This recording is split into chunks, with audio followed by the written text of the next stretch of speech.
Hola, hola, bienvenidos a este video en el cual voy a revisar la prueba de matemática M2, admisión 2027, la prueba de invierno. Como está en la prueba específica de matemática, vamos a tirar toda la matemática a la parrilla. Empecemos. En la 1 nos dicen que tenemos números que viven en dos secuencias. Una de ellas es la tabla del 5 desfasada en 2. Esos son los que cuando los divides por 5 te deja el resto. Así que la primera condición es que los números que estamos buscando tienen esta forma. 5 por n más 2, donde n, atención, es un entero no negativo, podría ser cero, porque 5 por cero da cero, más 2 da 2 y 2 te sirve. Si el 2 lo divides por 5, 5 por cero es cero y me faltan 2 para llegar al 2, así que te deja resto 2. Similarmente, la otra secuencia se vería así, como 7 más un entero más 4, donde este entero es un número no negativo, por la misma observación anterior. Ahora, puse n y m distinto porque simbolizan como la posición, solo que desfasado porque el n y el m podrían ser cero. Entonces estamos hablando de la posición cero. Bueno, para algún valor del n y el m debe ser el mismo número, porque nuestro número cumple con ambas condiciones. Así que vamos a igualar estas expresiones. 5n más 2 es igual a 7m más 4. Vamos a despejar un poco acá, restando 2 en ambos lados, y me queda que 5n igual a 7m más 2. Ya, ¿qué conseguimos con esto? La parte izquierda es 5 por n y estamos en los enteros, así que es un múltiplo de 5. Eso obliga a que la parte derecha también esté en la tabla del 5. Así que vamos a manipular un poco acá. El 7 lo vamos a escribir como 5m más 2m. Dejamos el 2 que estaba al ladito. Y ahora en la parte derecha tenemos una partecita que es 5m, que está en la tabla del 5. Por lo tanto, el 2m más 2 debe estar en la tabla del 5. Pero lo vamos a escribir acá factorizado. 2 factor de m más 1 tiene que estar en la tabla del 5, pero al mismo tiempo es 2 por algo. Así que está en la tabla del 2. Entonces los números que cumplen ambas condiciones terminan en 0. Así que esta expresión termina en 0. Ahora, ¿cuáles son los múltiplos de 2 que terminan en 0? 2 por 0 queda 0, 2 por 5 queda 10, 2 por 10 queda 20, etc. Pero el m lo más chico que puede ser es 0, así que no lo puedo cambiar por menos 1. Que si lo cambiara aquí por menos 1, esto daría 0 y 2 por 0 sirve. Esto tiene que ser 10. Para que eso ocurra, el m tiene que ser 4. Entonces, si m vale 4, ¿qué ocurre? Que 2 por 4 más 1 daría 10, termina en 0, y si lo reemplazamos aquí arriba, nos quedaría 7 por 4 más 4, y esto nos da 32. Es decir, ese es el primer número de la secuencia, es el valor más chico que está en ambas secuencias. Pero nos piden el segundo, así que vamos a cambiar el m por un valor que haga que esto sea el otro que nos servía. Lo habíamos puesto por 4, que nos daba 2 por 5, daría 10. Tiene que ser 9, porque 9 más 1 da 10 y 2 por 10 da 20. Así que todo pasando con ese número, reemplazamos 9. Entonces, de esta manera, 2 por 9 más 1 daría 20. Y 7 por 4, perdón, 7 por 9 más 4, esto da 63 más 4, 67. Ese es el segundo número de la secuencia al que nos pedían. Ahora, este método, a diferencia de ir probando con números, no, si nos hubieran pedido cuál está en la posición 40, lo hubiéramos encontrado sin necesidad de tantear, y algebraicamente estamos seguros que es el segundo. Imagina hacerlo con números y tener algún problema de cálculo y no hubiéramos perdido ahí. Vámonos con la segunda, que este método aplica de forma directa. Observa. Acá nos dicen que tenemos una bolsa de 100 caramelos, pero que se sacan algunos. Ya, a esa cantidad, los que se reparten le vamos a llamar N, o mejor R, de dulces que se reparten. Que nos dicen que cuando los repartimos entre 13 asistentes, te sobra uno. ¿Qué quiere decir eso? R está en la tabla del 13, pero más 1. Abajo te dicen que si lo hubieras repartido entre 11 asistentes da exacto. Así que eso significa que el R también está en la tabla del 11. Así que podemos aplicar la misma técnica de arriba. 13 P más 1 tiene que ser igual a 11Q. La parte izquierda la vamos a trabajar porque podemos conseguir un 11 ahí. Así que acá lo escribimos como 11P más 2P más 1 es igual a 11Q. La parte derecha está en la tabla del 11. La parte izquierda, que escribí acá, también está en la tabla del 11, pero esta parte la vemos. Eso implica que esta expresión tiene que estar en la tabla del 11. Pero en realidad, si lo observas, cumple dos condiciones. Está en la tabla del 11 y es impar. Sí, porque 2 por P es un par, más 1 es impar. Así que los posibles valores serían 11, 33, etc. Ahora, para que esa expresión sea 11, P debería valer 5. Para que esa expresión sea 33, P debería ser 16. Pero recordemos que el P no se manda solo. 13P más 1 tiene que darme los dulces que se repartieron. Y los dulces que se repartieron son menos de 100. Así que no me va a servir que P valga 16. Bueno, porque no está la alternativa, pero igual puedes ver aquí que 13 por 16 se escapa de 100. Por eso P es 5. Es la única solución que te sirve acá. Nuevamente una pregunta que de forma algebraica te da la respuesta única. O la respuesta de la pregunta y no andas probando con números que quién sabe qué cálculos tienes que hacer así. Ya, vámonos con la siguiente. Considera el número A, que es decena y unidades, así que A lo podemos escribir como las decenas por 10, las unidades sueltas, menos, y B es un número decimal periódico. Esto quiere decir que lo podemos escribir como P más, atención, los periódicos. Por ejemplo, si yo tuviera 7, 0,7 periódico, es lo mismo que 7 novenos. En general, si en vez de 7 hubiéramos puesto un dígito, 1, 1, 2, 3 hasta el mismo 9, cumple con esta condición. Así que el Q, como está bajo la barrita, es un dígito y se puede escribir como Q sobre 9. Pero mi Q se parece mucho al 9, así que espero no tener problemas. Y nada, pues esto hay que resolverlo. Así que nos quedaría 10P más Q menos P menos Q sobre 9. Vamos a amplificar lo que hay que amplificar. Aquí está partido por 1, así que amplificamos por 9. Estos son restables al tiro, así que quedaría 9P más 9Q sobre 9 menos Q sobre 9. Esto nos da 9P más 8Q sobre 9. Y me parece que ahí no tenemos que seguir más, porque si esto lo amplificamos por 9 para que tenga mismo denominador que tienen todas las alternativas, 8Q no va a cambiar. Aquí está. Pero 9P sí va a cambiar y te va a dar 81. Así que todo indica que es la alternativa B. Vámonos con la siguiente. Ya, esta es una aplicación de porcentaje, pero en factores. ¿Por qué? Nos dicen que el 2014 había cierta cantidad de turistas y el 2015 aumentó un 18,7% respecto al año anterior. Recuerda que para aumentar proporcionalmente podemos recurrir a los factores. Y esto en este caso es multiplicar por 1, el factor de aumento. Porque es menor que 100%. Si fuera más de 100%, por ejemplo, 100 y algo por ciento, sería 2, algo. Entonces acá sería multiplicar por 1,187. Y eso te da como respuesta este valor que tengo acá, que lo voy a llamar I de extranjero para no escribir tanto, ¿vale? Así que la ecuación que tenemos acá es que cuando los habitantes los turistas del 2014 se multiplican por 1,187, te tiene que dar la cantidad que te está diciendo el problema. Y si esta expresión que está multiplicando pasa dividiendo, te quedas con la alternativa B. Eso sería. Vámonos con la siguiente.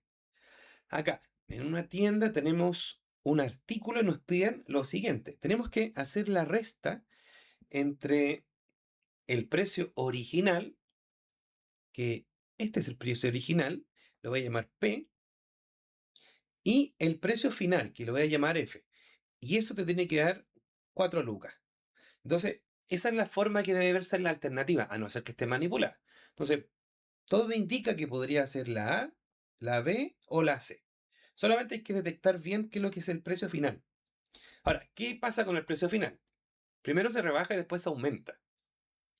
Entonces, si este es mi precio inicial y le quitas un P por ciento, lo que queda es lo siguiente. Entonces, imagina que tengo el 100% y le quitas un P por ciento. Como la alternativa está en fracciones, se vería así. 100 sobre 100 menos P sobre 100, o sea, 1 menos P sobre 100. Entonces, ese es el factor que he de aplicar. 1 menos P sobre 100. Luego, a ese precio, eh, por lo que se intenta volver al precio original aumentando el precio rebajado en un P por ciento. Entonces, en vez de restárselo, sumáis. 1 más P sobre 100. Este es el precio final. Esa es la expresión que debería ir acá. Y claramente la estamos viendo en la alternativa A. Vámonos con la siguiente. Y esta pregunta es similar a la anterior, solo que están con números. Tú tienes un precio que le haces un descuento del 80%. O sea, lo que voy a pagar es el 80%. Pero si le vuelves a aplicar un descuento del 20%, significa que hay que aplicar nuevamente el factor del 80%. Y la alternativa están en decimales. Así que aquí tendría que multiplicar por 0,8, por 0,8, 8 por 8 es 64. Y como hay dos cifras decimales, eso debe verse en la respuesta. Así que así se vería. Este es el factor que aplicado equivaldría a bajar dos veces 20%. Y esa está en la alternativa D. Vámonos con la siguiente. Ya, aquí tenemos un litro de mezcla y ya pasan cosas. 80% y 20% corresponde al total. Así que lo podría pensar así.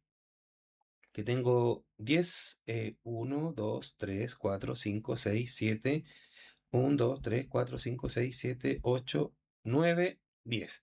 Como la mezcla en 10 partes, en donde 8 de ellas corresponde a agua y 2 de esas partes corresponden a líquido. ¿Qué nos dicen? Que le saca el 50% a la mezcla, pero de agua. A la mezcla le saca el 50% no de la mezcla, sino que del agua. Así que es como que esta mitad de los 8 cubitos le sacas 4. Y ahora la pregunta es, ¿qué porcentaje de agua tiene la nueva mezcla? Y observa que son 4 cubitos, pero no de los 10, sino que de los 6. ¿Sí? Aquí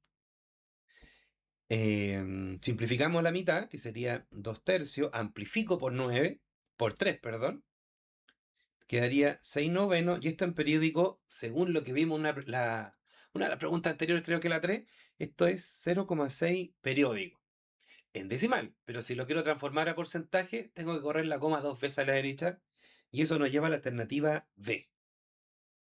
Vámonos con la siguiente. Ya, aquí nos hablan de variaciones porcentuales y nos piden la más cercana a cero, que equivale a la más pequeña, ¿no? Ahora, ¿cómo calculan esta variación? La variación puede significar que es positiva porque aumentó o negativa porque bajó. Pero, ¿cómo se hace eso? Sería algo así. Imagina que tienes una cantidad original que es tu 100% y tú la aumentas o le quitas un valor. Y ese se le llama la variación. Y ese es tu X%.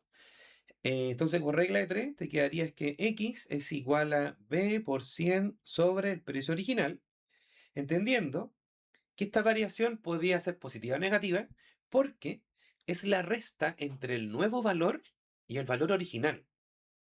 Nuevo valor y valor original. Pero, ¿qué es lo importante acá?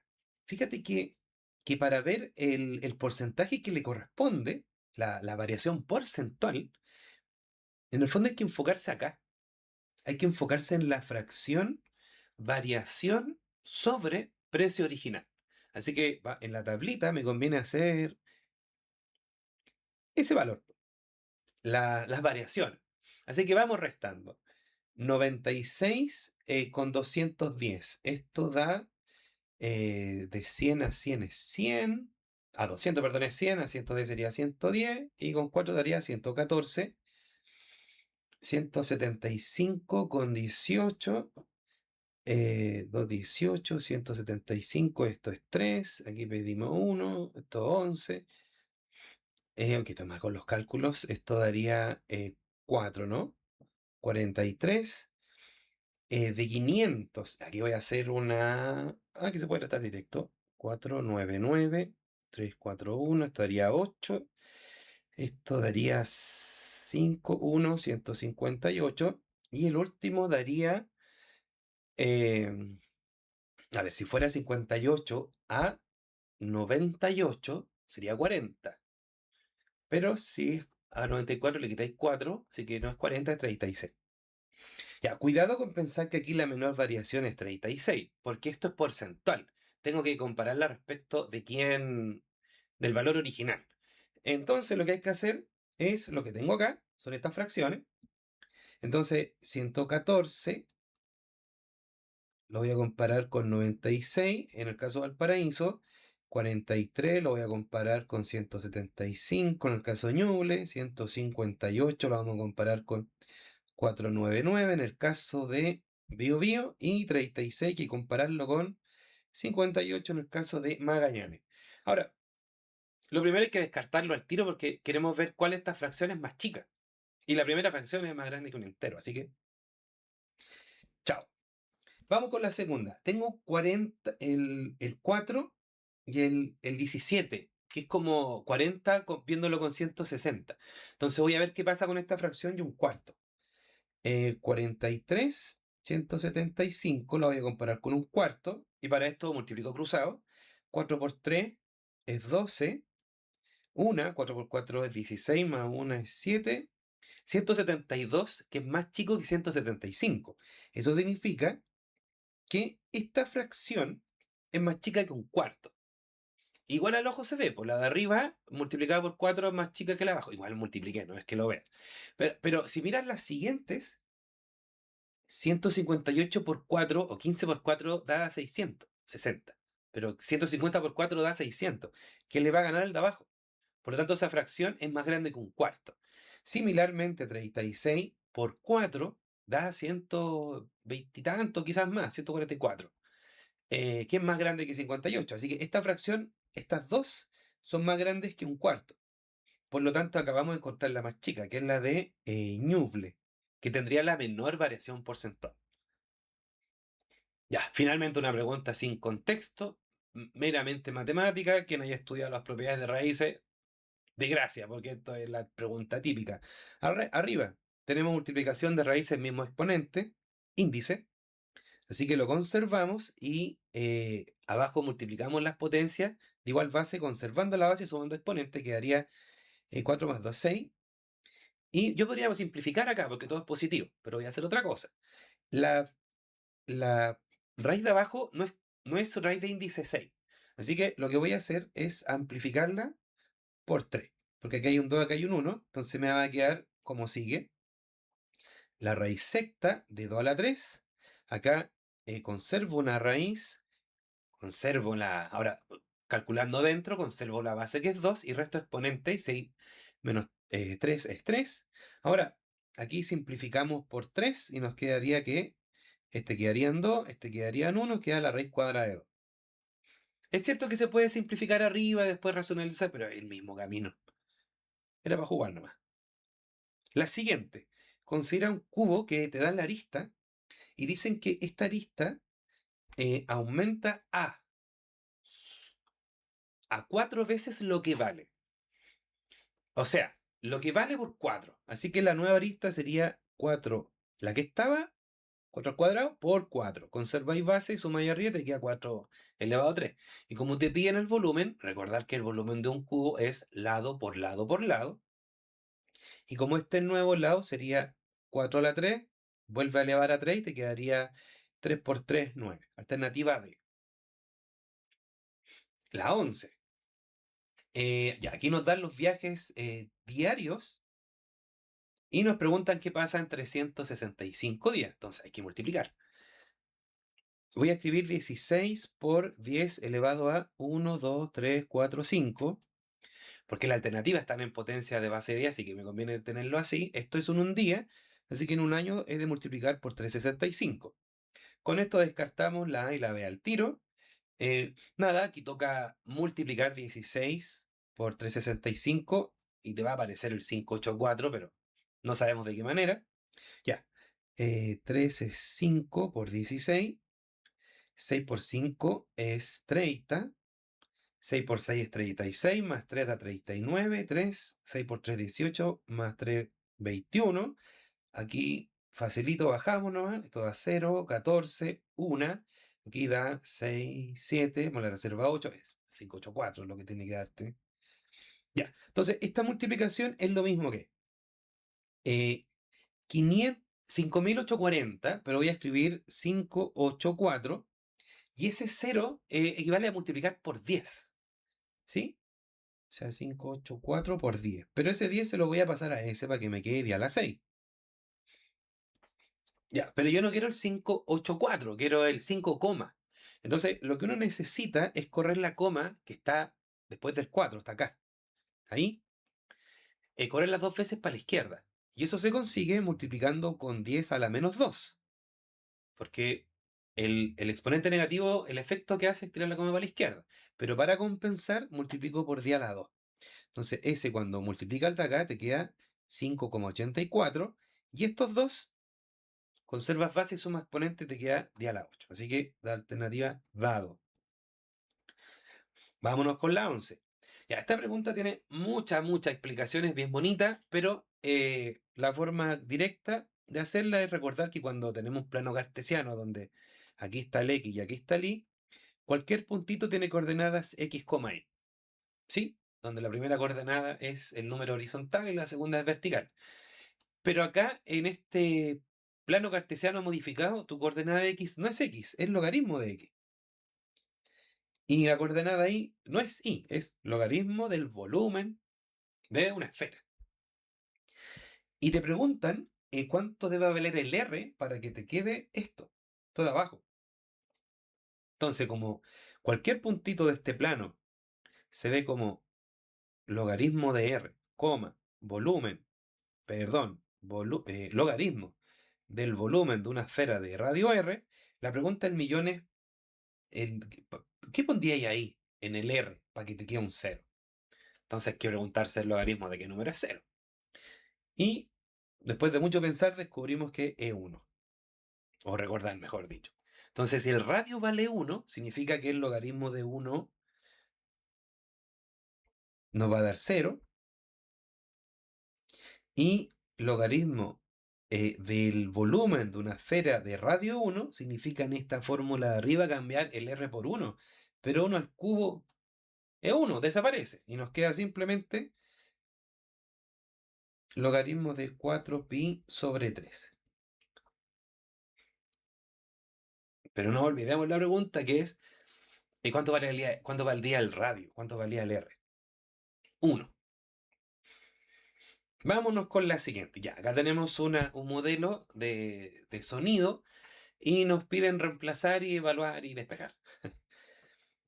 Ya, entonces, ya, ¿qué nos dan? Nos dicen que I0 corresponde al umbral de audición y su valor es 10,12. 10 elevado a menos 12 con esa unidad de medida. Entonces, vamos reemplazándola. Sería 10 por log. Entonces, abajito sería 10 a la menos 12. Nos dicen que el nivel de exposición a ruidos debe ser menor o igual que 65 decibeles. Y 65 no es I. I es la intensidad acústica. Y fíjate que es justamente el valor que te están preguntando. Así que ese I déjalo tranquilito. Y este 65 es el nivel de exposición a ruidos. Y es justamente el nivel de la intensidad acústica. Así que el 65 es el que va igualado. Ya, entonces, nada, pues aquí tenemos que despejar la intensidad. Entonces, primero dividimos por 10, para eliminar ese 10 nos quedaría logaritmo de I sobre 10 a la menos 12. Esto es igual a 6,5. Aquí aplicamos la definición del logaritmo base 10, porque aquí hay un 10. Y nos quedaría como 10 elevado al exponente, a lo que está al otro lado, igual al argumento, que sería i sobre 10 a la menos 12. Y cuando este pasa para acá, tendríamos que 10 a la 6,5 menos 12, o en realidad por 10 a la menos 12 igual, pero ahí se van a restar los exponentes. Y si a 6,5 le quitas 12, te queda 5,5. Alternativa B. Ya, vamos a ver la siguiente, la 14. Ya, aquí nos dan un modelo que nos relaciona un medicamento en la sangre con el tiempo que transcurre. Entonces, nos dicen que a las 6 se da un medicamento. Esto significa que este es tu T0, tu tiempo cero, tu tiempo inicial. Y te preguntan cuánto tiempo va, eh, a qué hora se le das la nueva dosis cuando C valga 0,5. Pero no olvidar que T0 equivale a las 6, ¿vale? Entonces, como te dan el valor de C, lo reemplazamos, sería logaritmo en base 2 de 0,5. Pero lo voy a escribir como, no como un medio, sino como 2 a la menos 1. Esto va a ser igual a 3 menos 0,4 por el tiempo. Ahora, ¿por qué lo escribí así? Porque esto equivale a preguntarse 2 elevado a cuánto te da esto. 2 elevado a cuánto te da 2 a la menos 1. Menos 1. Igual a 3 menos 0,4 por t. Restamos 3 en ambos lados, otra lo pasamos a la izquierda como quieras verlo. Daría esto que tengo acá. Aquí se amplificó por 10, me daría, bueno, en realidad por menos 10 para que quede todo positivo, daría 40 igual a 4t. Por lo tanto, t vale 10. 10 horas transcurrido del inicio cero. Pero el inicio cero era a las 6 de la tarde, de la mañana. O a las 6, en realidad no dice 6 a.m. Entonces, si a las 6 le sumas 10 horas, te lleva a las 16 horas. Eso. Vámonos con la siguiente. En esta pregunta nos piden comparar dos modelos, dos opciones que ambas son con interés compuesto, así que apliquemos la fórmula. En la opción 1, el modelo sería 1,02 elevado a semestre. Pero en el semestre, en un año hay 2 semestres. Así que si yo pongo arriba 2 por A significa año. Sí, porque si A vale 1, se aplicó 2 veces la tasa, ¿vale? En la opción 2 sería 1,01, porque es un 1%, elevado a... Se compone trimestralmente. Entonces, ¿cuántos 3 meses hay en el año? Y son 4. Así que acá sería 4 por A. Entonces, cuando A vale 1, que sería un año, estoy elevando a 4 porque apliqué 4 veces la tasa. Ya, yo necesito comparar a ver cuál es más grande, cuál es más chica, independiente del valor del tiempo, del A. Entonces vamos a hacer lo siguiente. Aquí vamos a escribir 1,01 elevado a 2. Y aquí lo voy a volver a elevar a 2a. ¿Por qué? Porque 2a por 2 me da 4a, pero fíjate que conseguí el mismo exponente. Entonces, cuando este 2 aplica aquí dentro, tengo que simplemente enfocarme en la base. Y el que tenga mayor base, el que te va a ofrecer va a ser la opción más conveniente e independiente del tiempo. Ya, entonces toca resolver 1,01 elevado a 2. Ya, esto sería lo mismo que 1,01 por 1,01. Acá sería 1, 0, 1. El 0 te corre una para la izquierda. Aquí sería 1, 0, 1. Sumando sería 1, 0, 2, 1. Casi ni binario, puro 0 y 1. Dos cifras decimales acá, así que pongo la coma. Así que la opción 2 equivale a 1,0201 elevado a 2. Aquí puse paréntesis, unos paréntesis de más acá. Ahora, es cosa de observar, pues. Cuando has transcurrido el mismo tiempo, el exponente, el mismo, pero las bases no. La base de la segunda opción es más grande. Leve, pero es más grande. Así que todo el rato es más conveniente La opción 2. Ya, aquí nos piden comparar las densidades para que floten. La condición es que la densidad de lo que pongo dentro del líquido sea más chica. Así que queremos colocar un objeto, entonces voy a escribir la densidad de un objeto macizo y tiene que ser más chica, menos grande, que la densidad del agua. Y aquí en la trampa está la unidad de medida. La densidad del objeto macizo es, bueno, se calcula como el cociente entre la masa y el volumen. La masa es P y el volumen es 730.000, pero centímetros cúbicos. Tiene que ser más chica que el del agua, que es 1000 kilos sobre metros cúbicos. Y P estaba en kilo. Entonces, ¿dónde hay que fijar la atención? Los kilos, está bien. Son iguales. Pero hay que hacer la conversión. Esos centímetros hay que pasarlo a metros. Centímetros cúbicos, metros cúbicos. ¿Cómo hacemos eso? Recordando que si un metro lo divides en 100 pedacitos, tienes un centímetro. Eso quiere decir que, con este color, eso quiere decir que un centímetro es lo mismo que un metro dividido en 100. Pero yo quiero cúbicos. Así que elevo a 3, de esta forma un centímetro cúbico es lo mismo que un metro cúbico, pero dividido de 10 a la 6. O 1.000.000. Entonces, ese centímetro cúbico lo puedo cambiar por su equivalente y te va a quedar así. P sobre 730.000 por metros cúbicos sobre 10 a la 6. Tiene que ser más chico que la densidad del agua, que son 1000. Bueno, aquí me faltó kilos, aquí va kilos y aquí va metros cúbicos. Entonces, ¿qué va a pasar acá? Que las unidades de medida ya no importan, porque en ambos lados son iguales, así que las podemos eliminar, olvidar de ellas. Y este 10 a la 6 que está aquí abajo, lo puedes dejar al lado de la P. Y de esa forma llegamos a la alternativa número 4, alternativa o posición 4, alternativa D. Vámonos con la 17. Y aquí nos piden contar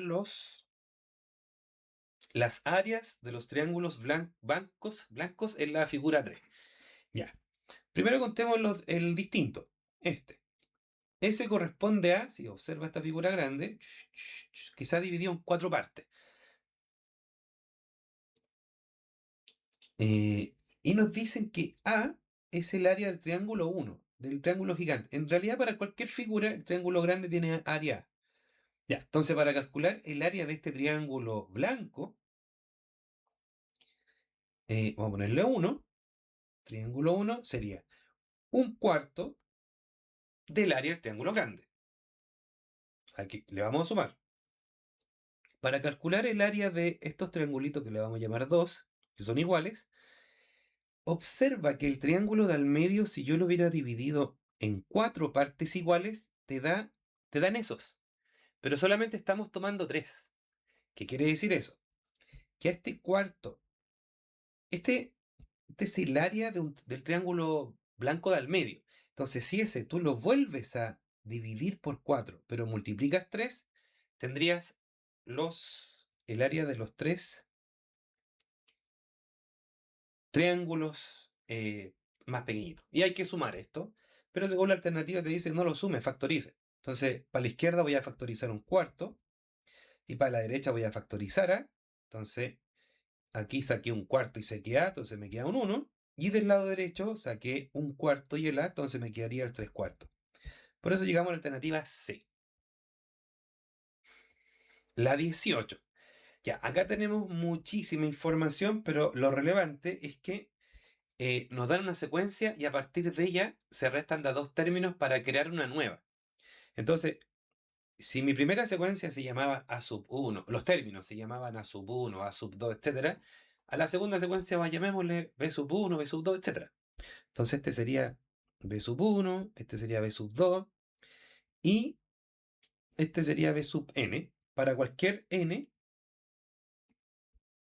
más grande que 3.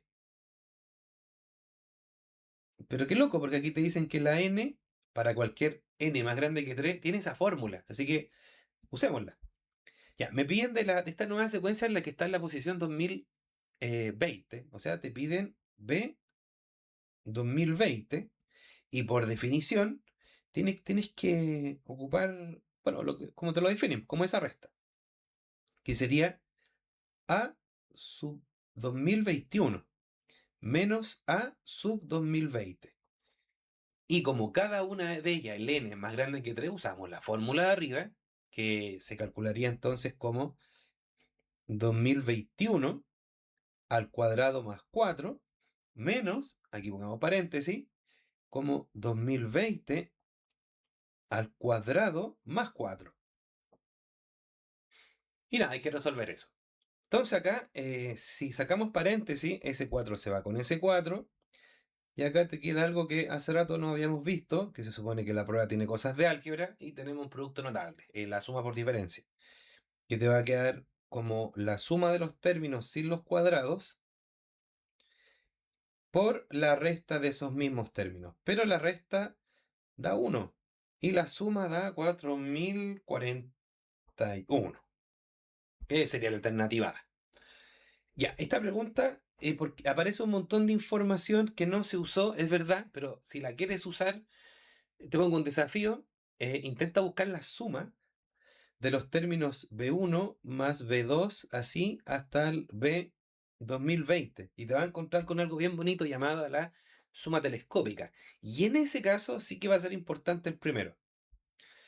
Y no sería para nada un mal ejercicio, dado que esta M2 está usando en la primera pregunta y en la segunda, sin tanteo, aparece algo bonito de matemática llamado el teorema chino de los restos, algo de teoría de números. Y en este caso, algo de un electivo de matemática que vean sumatoria, que son las sumas telescópicas. Ya, sigamos con la, ya, en esta pregunta nos piden comparar superficies. Voy a dar un ejemplo. Imagina que tiene un cuadradito de 2 por 2. Y aquí tiene un rectángulo, que esto mide 4, esto mide 6. Entonces, al ojímetro, yo puedo hacer esta división y observar que en el rectángulo están contenidos 6 cuadraditos de 2 por 2. Pero ¿cómo lo hago que no sea al ojo? Comparando áreas. El área de este es 4, el área de este es 24. Y si el 24 yo lo divido por 4, me da 6. Y esos justamente son estos 6 cuadraditos que tú ves acá. Entonces, eso hay que hacer arriba. Entonces, vamos a el área del rectángulo, la vamos a dividir del área del cuadrado.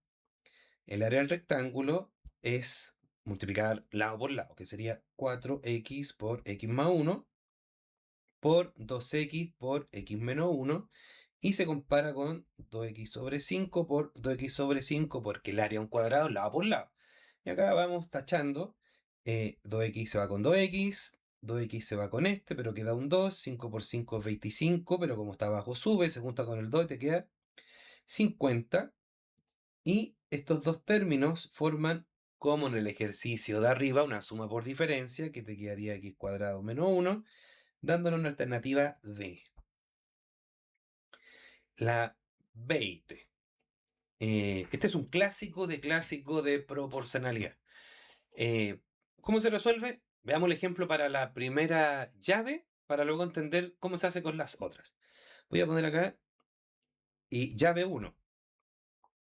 Sí, la llave no se escribe con L, pero empieza con L. Ya, entonces, la llave 1 tiene esta gracia, que si el estanque fuera este cuadrado, ya hagamos cuadrado, fuera un cuadrado, demora 4 horas en llenarla. Eso significa que si tú lo dividieras en 4 partecitas, significaría que en cada hora llenaría uno de estos pedazos, o sea, llenaría la cuarta parte. Eso quiere decir que la llave 1 en una hora llena un cuarto del estanque. Y esa es la lógica que tenemos que usar para las demás llaves, para la llave 2 y para la llave 3. En una hora la llave 2, como demora 3 horas, en una hora llena la tercera parte, y la llave 3 llena 1 sobre 4,5 partes. Esto lo sumamos y esto es lo que las tres llaves van a llenar en una hora. Así que resolvamos. Ya, como tenemos un decimal acá, amplificamos por 2 para que nos quede 2 sobre 9 y no tengamos que sufrir con decimales. Mínimo común acá es 36. La primera fracción se amplificó por 9, la segunda por 12 y la última por 4, pero 4 por 2 daría 8. Si sumamos, esto nos da 29,36. ¿Qué quiere decir eso? Que si las tres llaves atacaran juntas y el estanque lo dividieras en 36 partes, habrían llenado 29. Pero nos preguntan qué fracción del estanque queda por llenar. Lo que le falta a 29 va a ser 36, po. O sea, 7 pedacitos 36. Bien, así terminamos con la primera parte de la revisión. En breve subo la segunda. Que estés bien, nos vemos.